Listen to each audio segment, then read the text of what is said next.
ਸਤਿ ਸ਼੍ਰੀ ਅਕਾਲ ਜੀ। ਸਾਡੇ ਵਾਲਾ ਰੇਡੀਓ ਤੇ ਸਾਰਿਆਂ ਦਾ ਸਵਾਗਤ ਹੈ। ਅਸੀਂ ਹਾਜ਼ਰ ਹਾਂ ਹਰ ਰੋਜ਼ ਦੀ ਤਰ੍ਹਾਂ ਖਬਰਾਂ ਲੈ ਕੇ। ਮੈਂ ਹਾਂ ਹਰਮਨਪ੍ਰੀਤ ਕੌਰ। ਗੱਲਬਾਤ ਕਰਾਂਗੇ ਸੀਨੀਅਰ ਪੱਤਰਕਾਰ ਸਵਰਨ ਸਿੰਘ ਟਾਣਾ ਜੀ ਦੇ ਨਾਲ। ਇਹ ਖਬਰਾਂ ਤੁਹਾਡੇ ਤੱਕ ਪਹੁੰਚਾਉਣ ਦੇ ਲਈ ਸਾਡਾ ਸਹਿਯੋਗ ਕੀਤਾ ਹੈ ਇੰਡੋ ਸਪਾਈਸ ਵਰਲਡ ਤੇ ਮਨੀਗ੍ਰਾਮ ਨੇ। ਟਾਣਾ ਸਰ, ਬਹੁਤ-ਬਹੁਤ ਸਵਾਗਤ ਹੈ ਜੀ ਪ੍ਰੋਗਰਾਮ 'ਚ। ਬੜੀ ਮਿਹਰਬਾਨੀ ਜੀ, ਤੁਹਾਡਾ ਬਹੁਤ-ਬਹੁਤ ਧੰਨਵਾਦ। ਤੇ ਸਾਡੇ ਵਾਲਾ ਰੇਡੀਓ ਸੁਣਨ ਵਾਲੇ ਸਾਰੇ ਹੀ ਸਰੋਤਿਆਂ ਨੂੰ ਸਤਿ ਸ਼੍ਰੀ ਅਕਾਲ। ਸਰ, ਸਭ ਤੋਂ ਪਹਿਲਾਂ ਤਾਂ ਅੱਜ ਪ੍ਰਧਾਨ ਮੰਤਰੀ ਨਰਿੰਦਰ ਮੋਦੀ ਹੋਰਾਂ ਦੀ ਗੱਲ ਕਰਦੇ ਹਾਂ ਜੀ। ਕਹਿੰਦੇ 24 ਅਗਸਤ ਨੂੰ ਪੰਜਾਬ ਆਉਣਗੇ ਪ੍ਰਧਾਨ ਮੰਤਰੀ ਸਾਹਿਬ।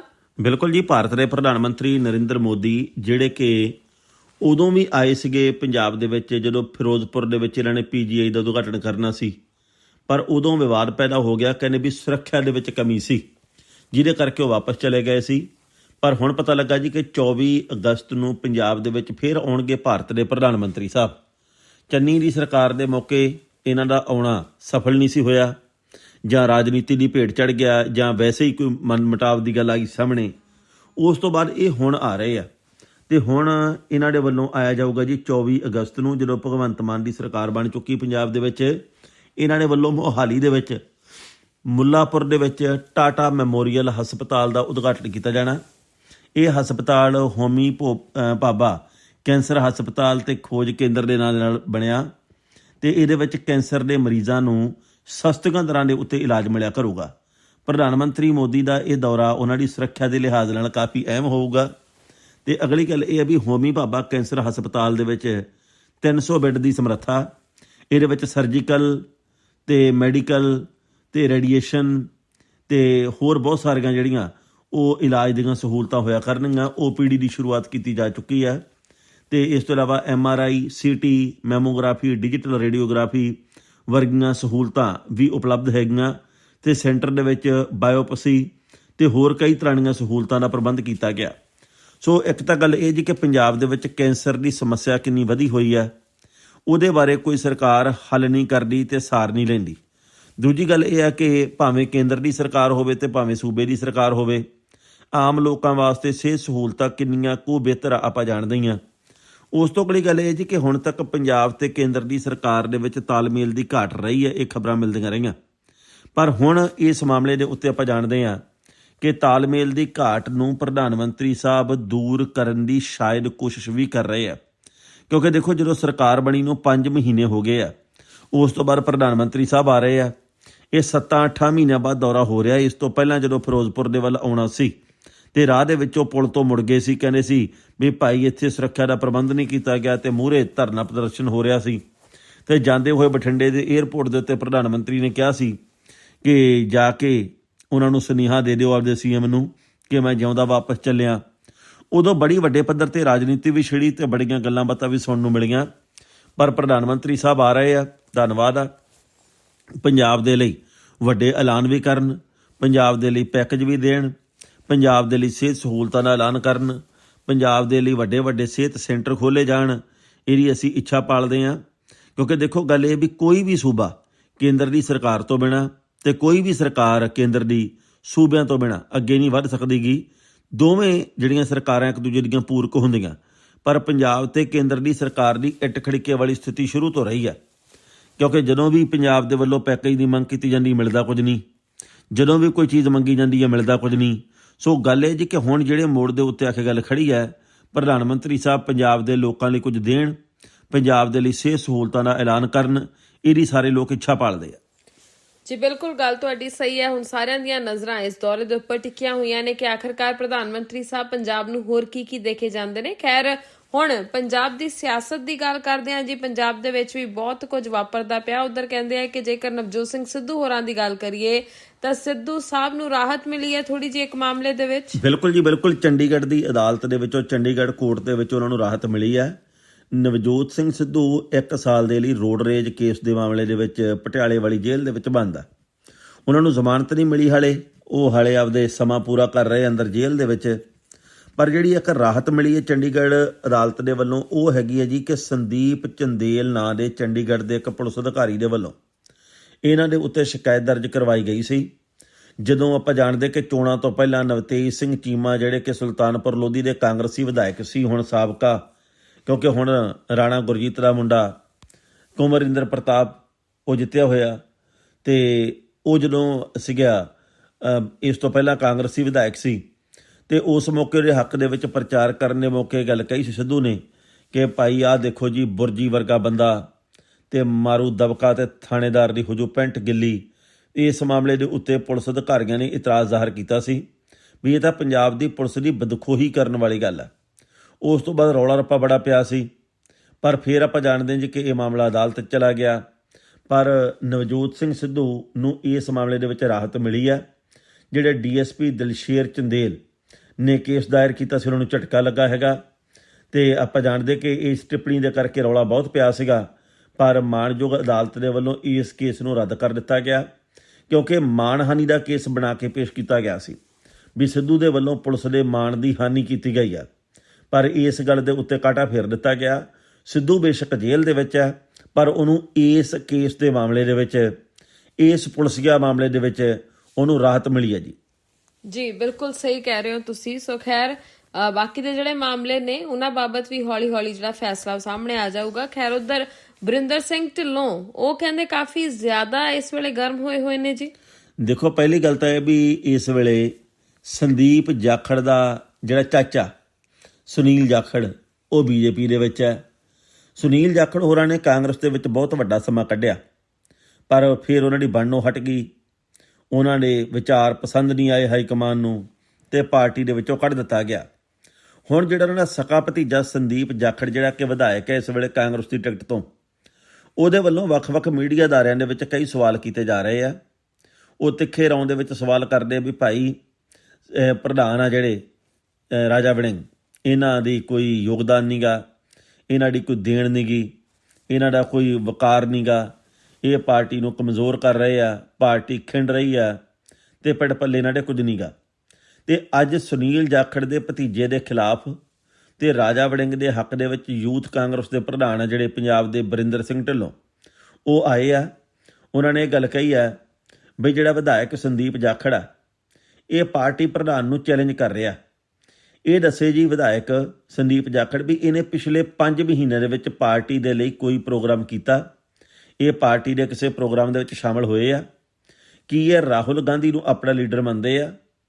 ਕੀ ਉਹ ਕਾਂਗਰਸ ਨੂੰ ਆਪਣੀ ਪਾਰਟੀ ਮੰਨਦੇ ਆ? ਕੀ ਉਹ ਭਾਜਪਾ ਦੀ ਆਲੋਚਨਾ ਕਰਦੇ ਆ? ਸੋ ਇਹੋ ਜਿਹੀਆਂ ਕਈ ਗੱਲਾਂ ਉਹਨਾਂ ਨੇ ਸਵਾਲਾਂ ਦੇ ਰੂਪ ਦੇ ਵਿੱਚ ਕੀਤੀਆਂ। ਸੋ ਗੱਲ ਹੈ ਜੀ ਕਿ ਕਾਂਗਰਸ ਦੇ ਵਿੱਚ ਇਸ ਵੇਲੇ ਘਮਸਾਨ ਛਿੜਿਆ ਹੋਇਆ। ਸਾਨੂੰ ਕਈ ਵਾਰੀ ਇਹ ਦੱਸਦਾ ਜੀ ਕਿ ਹੁਣ ਘਮਸਾਨ ਖਤਮ ਹੋ ਗਿਆ, ਹੁਣ ਤਾਂ ਗੱਲ ਖਤਮ ਹੋ ਗਈ, ਪਰ ਗੱਲ ਖਤਮ ਹੋਈ ਨਹੀਂ। ਗੱਲ ਉਵੇਂ ਹੀ ਚੱਲ ਰਹੀ ਹੈ ਜਦੋਂ ਕਿ ਚੋਣਾਂ ਤੋਂ ਬਾਅਦ ਵੀ ਤੇ ਨਤੀਜਿਆਂ ਤੋਂ ਬਾਅਦ ਵੀ ਸੀ। ਸੋ ਕਾਂਗਰਸ ਦੇ ਪ੍ਰਧਾਨ ਆ ਜਿਹੜੇ ਰਾਜਾ ਵੜਿੰਗ, ਉਹ ਲਗਾਤਾਰ ਲੋਕਾਂ ਦੇ ਵਿੱਚ ਵਿਚਰ ਰਹੇ ਆ, ਪਰ ਉਹਨਾਂ ਦੇ ਵਿਚਰਨ ਦੇ ਉੱਤੇ ਵੀ, ਉਹਨਾਂ ਦੇ ਅੰਦਾਜ਼ ਦੇ ਉੱਤੇ ਵੀ ਸਵਾਲ ਉੱਠਦੇ ਹੈਗੇ ਆ। ਸੋ ਵਕਤ ਦੱਸੂਗਾ ਕਾਂਗਰਸ ਦਾ ਕੀ ਬਣਦਾ, ਪਰ ਕਾਂਗਰਸ ਔਖੇ ਵੇਲੇ ਦੇ ਵਿੱਚੋਂ ਨਿਕਲ ਰਹੀ ਹੈ। ਇਹ ਉਹ ਵੇਲਾ ਜਦੋਂ ਕਾਂਗਰਸ ਦੇ ਵਿੱਚ ਕੁਝ ਵੀ ਚੰਗਾ ਨਹੀਂ। ਇਹ ਉਹ ਵੇਲਾ ਜਦੋਂ ਕਾਂਗਰਸ ਬਿਲਕੁਲ ਲੀਹੋਂ ਲੱਥੀ ਪਈ ਹੈ।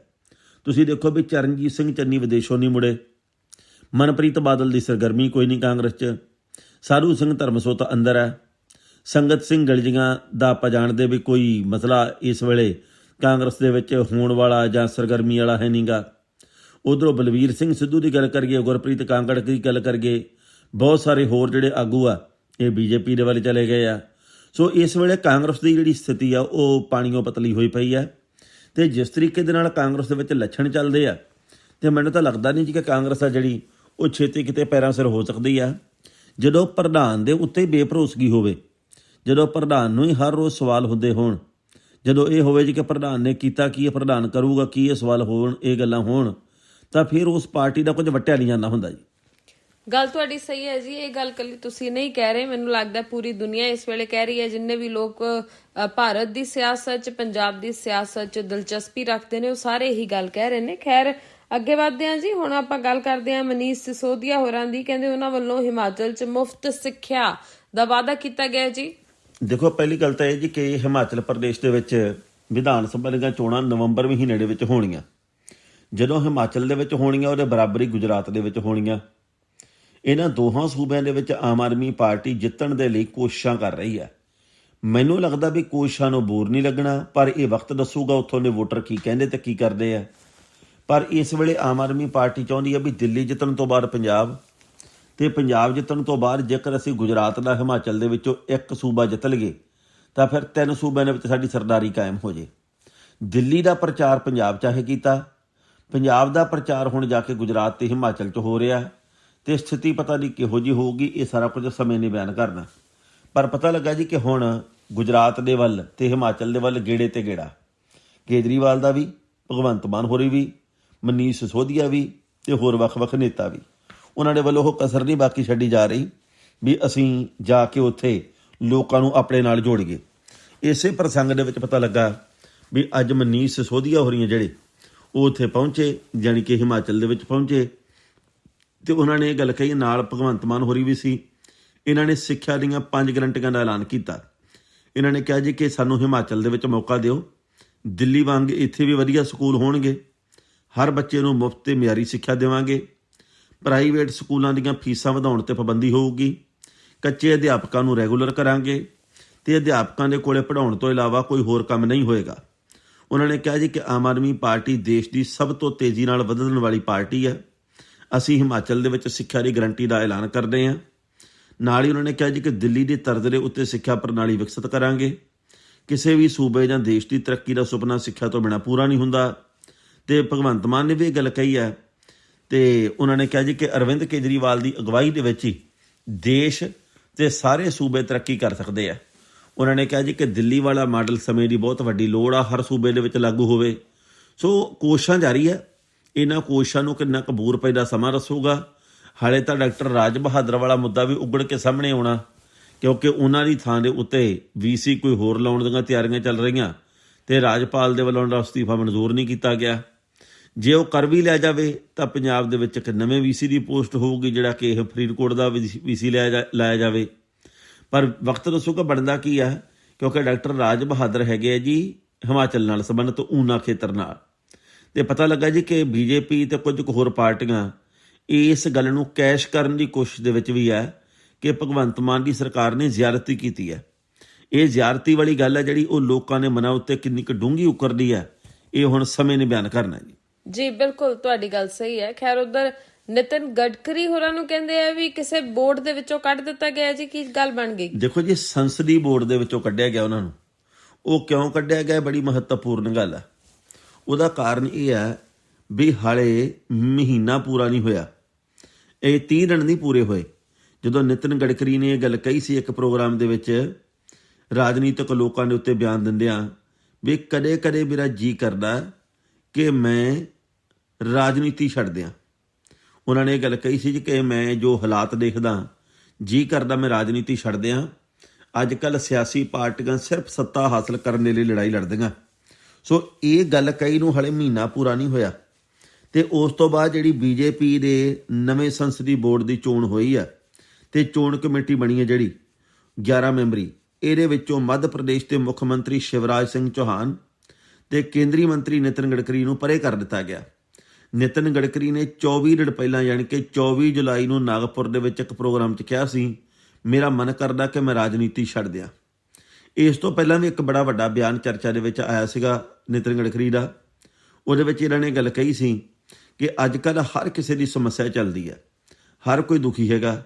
ਜਿਹੜੇ ਮੁੱਖ ਮੰਤਰੀ ਬਣਦੇ ਆ ਉਹ ਇਸ ਕਰਕੇ ਪਰੇਸ਼ਾਨ ਰਹਿੰਦੇ ਆ ਵੀ ਪਤਾ ਨਹੀਂ ਕਦੋਂ ਹਟਾ ਦਿੱਤੇ ਜਾਏਗੇ। ਵਿਧਾਇਕ ਇਸ ਕਰਕੇ ਦੁਖੀ ਆ ਵੀ ਪਤਾ ਨਹੀਂ ਮੰਤਰੀ ਬਣ ਸਕੀਏ ਜਾਂ ਨਾ।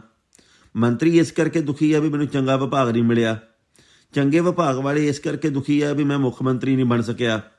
ਸੋ ਉਹਨਾਂ ਦਾ ਇਹ ਬਿਆਨ ਬੜੇ ਵੱਡੇ ਪੱਧਰ ਤੇ ਵਾਇਰਲ ਹੋਇਆ ਸੀ, ਪਰ ਹੁਣ ਇੱਕ ਨਵਾਂ ਬਿਆਨ ਵਾਇਰਲ ਹੋ ਗਿਆ। ਸੋ ਇਸ ਕਰਕੇ ਮੰਨਿਆ ਜਾ ਰਿਹਾ ਵੀ ਜਿਹੜੀ 11 ਮੈਂਬਰੀ ਸੰਸਦੀ ਕਮੇਟੀ ਤੇ ਚੋਣ ਕਮੇਟੀ ਬਣਾਈ ਆ, ਇਹਦੇ ਵਿੱਚੋਂ ਨਿਤਿਨ ਗਡਕਰੀ ਨੂੰ ਪਰੇ ਕਰ ਦਿੱਤਾ ਗਿਆ। ਸਮਾਂ ਦੱਸੂਗਾ ਕੀ ਬਣਦਾ, ਪਰ ਗਡਕਰੀ ਹੋਰੀਆਂ ਜਿਹੜੇ ਉਹ ਵਿਵਾਦ ਮੁਕਤੀ ਹੁਣ ਤੱਕ ਨੇਤਾ ਰਹੇ ਆ। ਬਹੁਤੇ ਵਿਵਾਦ ਉਹਨਾਂ ਦੇ ਨਾਲ ਹਾਲੇ ਤੱਕ ਜੁੜੇ ਨਹੀਂ ਗਏ, ਪਰ ਇਸ ਵੇਲੇ ਇਸ ਮੋੜ ਦੇ ਉੱਤੇ ਕਮੇਟੀ ਦੇ ਵਿੱਚੋਂ ਕੱਢੇ ਜਾਣਾ ਇਹ ਨਵੇਂ ਸਵਾਲ ਖੜੇ ਕਰਨ ਵਾਲੀ ਗੱਲ ਹੈ ਜੀ। ਬਿਲਕੁਲ ਸਹੀ। ਬਾਬਾ ਰਾਮਦੇਵ ਦੇ ਬਿਆਨ ਤੇ ਹਾਈ ਕੋਰਟ ਨੇ ਕਾਫੀ ਜ਼ਿਆਦਾ ਝਾੜ ਪਾਈ ਹੈ ਜੀ। ਕੀ ਕਹਿਤਾ ਬਾਬਾ ਰਾਮਦੇਵ ਨੇ? ਦੇਖੋ ਗੱਲ ਇਹ ਜੀ ਕਿ ਮੈਂ ਤਾਂ ਉਸ ਬੰਦੇ ਨੂੰ ਕਦੇ ਬਾਬਾ ਵੀ ਨਹੀਂ ਕਿਹਾ, ਮੈਂ ਉਹਨੂੰ ਕੱਲਾ ਰਾਮਦੇਵ ਕਹਿਣਾ। ਉਹਦਾ ਕਾਰਨ ਇਹ ਆ ਬਈ ਉਹ ਬਹੁਤ ਵਧੀਆ ਤੇ ਵੱਡਾ ਬਿਜ਼ਨਸਮੈਨ ਆ ਤੇ ਉਹਦੇ 'ਚ ਬਾਬਾਗਿਰੀ ਵਾਲੀ ਗੱਲ ਤਾਂ ਲੋਕਾਂ ਨੇ ਆਪ ਹੀ ਜੋੜ ਲਈ ਆ। ਲੋਕ ਕਿਸੇ ਨੂੰ ਬਾਬਾ ਬਣਾ ਦਿੰਦੇ ਆ, ਕਿਸੇ ਨੂੰ ਸਵਾਮੀ ਆਪੇ ਬਣਾ ਦਿੰਦੇ ਆ, ਕਿਸੇ ਨੂੰ ਕੋਈ ਦੁਨਿਆਵੀ ਗੱਲਾਂ ਤੋਂ ਮੁਕਤ ਇਹ ਗੱਲ ਕਹਿ ਕੇ ਵਡਿਆਉਂਦੇ ਆ, ਪਰ ਇਹ ਗੱਲ ਸ਼ੋਭਦੀ ਨਹੀਂ ਗੀ। ਹੁਣ ਪਤਾ ਲੱਗਾ ਜੀ ਕਿ ਦਿੱਲੀ ਹਾਈ ਕੋਰਟ ਨੇ ਝਾੜ ਪਾਈ ਆ ਰਾਮਦੇਵ ਨੂੰ। ਇਹ ਗੱਲ ਕਹੀ ਹੈ ਜੀ ਕਿ ਤੁਸੀਂ ਜੋ ਬਿਆਨ ਦਿੰਦੇ ਆ ਉਹਦੇ ਬਾਰੇ ਸੋਚਦੇ ਨਹੀਂ ਵੀ ਭਾਈ ਕੀ ਬੋਲਣਾ ਚਾਹੀਦਾ। ਰਾਮਦੇਵ ਨੇ ਪਿਛਲੇ ਦਿਨੀ ਇਹ ਗੱਲ ਕਹੀ ਸੀ ਵੀ ਕਰੋਨਾ ਵੈਕਸੀਨ ਦੇ ਦੋਵੇਂ ਡੋਜ਼ ਲਵਾਉਣ ਤੋਂ ਬਾਅਦ, ਬੂਸਟਰ ਡੋਜ਼ ਤੋਂ ਬਾਅਦ ਵੀ ਅਮਰੀਕੀ ਰਾਸ਼ਟਰਪਤੀ ਜੋ ਬਾਈਡਨ ਕਰੋਨਾ ਪੀੜਤ ਹੋ ਗਏ ਸੀ ਤੇ ਸਿਹਤ ਵਿਗਿਆਨ ਆ ਜਿਹੜਾ ਇਹਦੀ ਨਾਕਾਮਯਾਬੀ ਆ। ਇਹਦੇ ਤੇ ਅਦਾਲਤ ਨੇ ਕਿਹਾ ਵੀ ਜੋ ਅਫੀਸ਼ੀਅਲ ਜਾਣਕਾਰੀ ਆ ਉਹਦੇ ਤੋਂ ਵੱਧ ਕੁਝ ਨਾ ਕਹੋ, ਇਹੋ ਜਿਹੇ ਬਿਆਨ ਦੇ ਕੇ ਤੁਸੀਂ ਲੋਕਾਂ ਨੂੰ ਗੁੰਮਰਾਹ ਨਾ ਕਰੋ। ਐਲੋਪੈਥੀ ਦੇ ਖਿਲਾਫ ਬਿਆਨ ਦੇਣ ਤੇ ਕਈ ਐਲੋਪੈਥੀ ਡਾਕਟਰਾਂ ਦੇ ਸੰਗਠਨਾਂ ਨੇ ਰਾਮਦੇਵ ਦੇ ਖਿਲਾਫ ਇਸ ਤੋਂ ਪਹਿਲਾਂ ਮੁਕੱਦਮਾ ਦਰਜ ਕੀਤਾ ਸੀ। ਬੜੀਆਂ ਗੱਲਾਂ ਬਾਤਾਂ ਇਸ ਮਾਮਲੇ ਤੋਂ ਉੱਠੀਆਂ ਸੀ ਤੇ ਪਹਿਲੀ ਗੱਲ ਤਾਂ ਇਹ ਵੀ ਉਹਨਾਂ ਨੇ ਕਿਹਾ ਸੀਗਾ ਕਿ ਮੈਨੂੰ ਆਯੁਰਵੇਦ ਬਦਨਾਮ ਹੋਣ ਦੀ ਚਿੰਤਾ, ਆਯੁਰਵੇਦ ਇੱਕ ਮਾਨਤਾ ਪ੍ਰਾਪਤ ਪ੍ਰਾਚੀਨ ਸਿਹਤ ਦੀ ਗੱਲ ਹੈਗੀ ਆ। ਤੇ ਦੂਜੀ ਗੱਲ ਇਹ ਵੀ ਰਾਮਦੇਵ ਨੇ ਅੰਤਰਰਾਸ਼ਟਰੀ ਨੇਤਾ ਦਾ ਨਾਂ ਆਪਣੇ ਬਿਆਨ ਦੇ ਵਿੱਚ ਲਿਆ ਤੇ ਉਹਦੇ ਲੀਡਰ ਤੇ ਦੇਸ਼ ਦੇ ਸਬੰਧ ਜਿਹੜੇ ਉਹ ਭਾਰਤ ਦੇ ਨਾਲ ਹੈਗੇ ਆ। ਸੋ ਇਸ ਕਰਕੇ ਗੱਲ ਇਹ ਸ਼ੋਭਦੀ ਨਹੀਂ। ਰਾਮਦੇਵ ਦੀ ਸਮੱਸਿਆ ਹੈ ਵੀ ਜਿਹੜਾ ਕੁਝ ਉਹਨੂੰ ਠੀਕ ਲੱਗਦਾ ਉਹ ਸਾਰੇ ਸੰਸਾਰ ਨੂੰ ਠੀਕ ਲੱਗਣਾ ਚਾਹੀਦਾ, ਜਿਹੜਾ ਕੁਝ ਨਹੀਂ ਠੀਕ ਲੱਗਦਾ ਉਹ ਸਭ ਨੂੰ ਗਲਤ ਲੱਗਣਾ ਚਾਹੀਦਾ, ਜਦ ਕਿ ਇਦਾਂ ਹੁੰਦਾ ਨਹੀਂ ਜੀ। ਗੱਲ ਤੁਹਾਡੀ ਸਹੀ ਹੈ, ਪਰ ਗੱਲ ਇਹ ਵੀ ਹੈ ਕਿ ਬਾਬਾ ਰਾਮਦੇਵ, ਵੈਸੇ ਤਾਂ ਤੁਸੀਂ ਸਹੀ ਕਿਹਾ ਕਿ ਬਾਬਾ ਨਹੀਂ ਕਹਿਣਾ ਚਾਹੀਦਾ, ਉਹ ਤਾਂ ਪੂਰੇ ਬਿਜ਼ਨਸਮੈਨ ਨੇ, ਉਹ ਆਪਣਾ ਹਰ ਥਾਂ ਤੇ ਫਾਇਦਾ ਵੇਖਦੇ ਨੇ। ਪਰ ਉਹਨਾਂ ਨੇ ਵੋਟਾਂ ਤੋਂ ਪਹਿਲਾਂ ਬਹੁਤ ਸਾਰੀਆਂ ਗੱਲਾਂ ਲੋਕਾਂ ਨੂੰ ਕਹੀਆਂ ਸੀ ਕਿ ਦੇਖੋ ਜੀ ਸਰਕਾਰ ਬਣ ਲੈਣ ਦੋ, 35 ਰੁਪਏ ਲੀਟਰ ਪੈਟਰੋਲ ਮਿਲੂਗਾ, ਮਹਿੰਗਾਈ ਨੂੰ ਨੱਥ ਪੈ ਜੂਗੀ, ਇਹ ਹੋ ਜੂ ਉਹ ਹੋ ਜੂ, ਪਰ ਉਹ ਜਿਹਾ ਕੁਝ ਹੋਇਆ ਨਹੀਂ ਕਿ ਹੁਣ ਲੋਕ ਸਵਾਲ ਕਰਦੇ ਨੇ ਉਹਨਾਂ ਨੂੰ। ਦੇਖੋ, ਨਾ ਤਾਂ ਜਿਹੜੇ ਆ ਪੱਤਰਕਾਰਾਂ ਦੇ ਨਾਲ ਉਨੀ ਵਾਰਤਾਲਾਪ ਹੁੰਦੀ ਹੈ ਤੇ ਨਾ ਹੀ ਕੋਈ ਸਵਾਲ ਇਹਨੇ ਤਿੱਖੇ ਪੁੱਛਣ ਵਾਲਾ ਹੈਗਾ, ਮੈਨੂੰ ਤਾਂ ਕਦੇ ਕਦੇ ਇਹ ਲੱਗਦਾ। ਸੋ ਮੈਂ ਤਾਂ ਇਸ ਗੱਲ ਤੇ ਹੈਰਾਨ ਆ ਵੀ ਭਾਈ ਇਹ ਕੀ ਬਣ ਰਿਹਾ ਤੇ ਕੀ ਹੋ ਰਿਹਾ। ਰਾਮਦੇਵ ਹੋਰਾਂ ਦੇ ਵੱਲੋਂ ਪਹਿਲੀ ਵਾਰ ਨਹੀਂ ਕੋਈ ਊਟ ਪਟਾਂਗ ਬਿਆਨ ਦਿੱਤਾ ਗਿਆ, ਇਸ ਤੋਂ ਪਹਿਲਾਂ ਵੀ ਤਾਂ ਉਹਨਾਂ ਨੇ ਇਹੋ ਜਿਹੇ ਬਿਆਨ ਦੇ ਕੇ ਬੜੀ ਜਖਣਾ ਪੱਟੀ ਹੈ।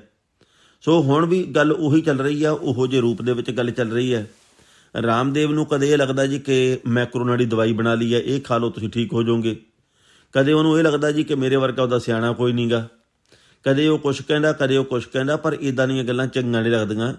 ਉਹ ਇੱਕ ਵਪਾਰੀ ਆ, ਉਹਦਾ ਸੌਦਾ ਵਿਕਦਾ, ਇਹ ਗੱਲ ਸੱਚੀ ਆ।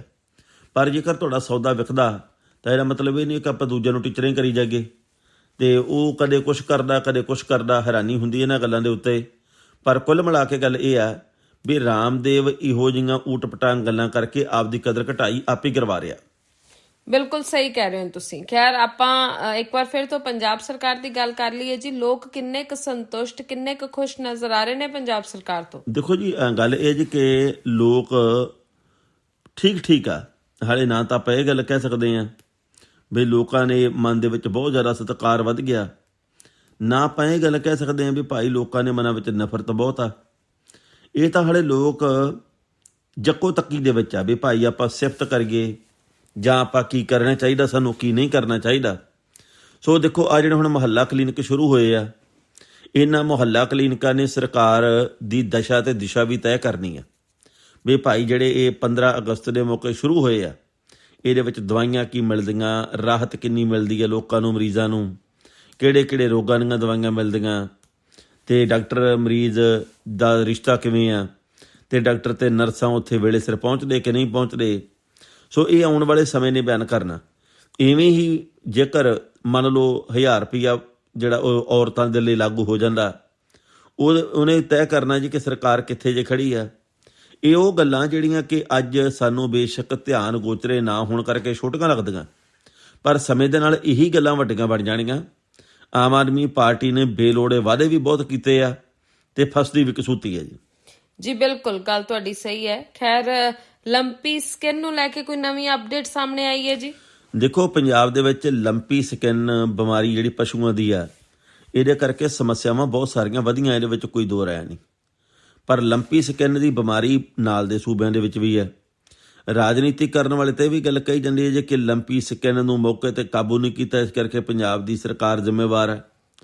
ਪੰਜਾਬ ਦੇ ਜਿਹੜੇ ਪਸ਼ੂ ਪਾਲਣ ਵਿਭਾਗ ਦੇ ਮੰਤਰੀ, ਉਹਨਾਂ ਨੂੰ ਲਾਂਭੇ ਕੀਤਾ ਜਾਵੇ। ਉਹਨਾਂ ਨੇ ਮੰਗ ਕਰਨੀ ਹੈ, ਇਹ ਹੁੰਦੀ ਰਹਿੰਦੀ ਹੈ। ਪਰ ਗੱਲ ਇਹ ਹੈ ਕਿ ਲੰਪੀ ਸਕਿਨ ਦੀ ਸਮੱਸਿਆ ਦੇ ਨਾਲ ਨਜਿੱਠਣ ਵਾਸਤੇ ਸਰਕਾਰ ਕਹਿੰਦੀ ਅਸੀਂ ਲੱਖਾਂ ਰੁਪਏ ਦੇ ਟੀਕੇ ਲਵਾਤੇ ਆ।